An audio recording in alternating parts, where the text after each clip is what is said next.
कशी जिरली आता का कोंबड्याचा नाही तो का चांद्याच्या चाळीत. आता बळच तुम्ही पुरीच्या बापाला म्हणता राम राम, तो लय यंदा नाही, तो तिकडं वड्याला सोड भाऊ, आम्हाला नको.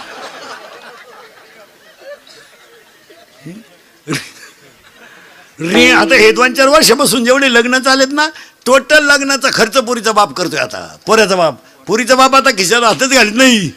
त्यानं इंद्रिकडचं कीर्तन ऐकल्यामुळे ते हुशार झाले. ते आता डायरेक्ट म्हणते मी साहेब हो. पोराचा बाप अख्खा आपलं. आता उलट पुरीचा बाप मस्त तुरा काढून कार्यालयात हिंडतोय, भरपूर जेवा, लय दिसना नालायक सापडलाय हा ना. पुरीनो तुमच्या बापाच्या दारात आहे ना अशी रांग लागणार आहे 2-3 वर्षात.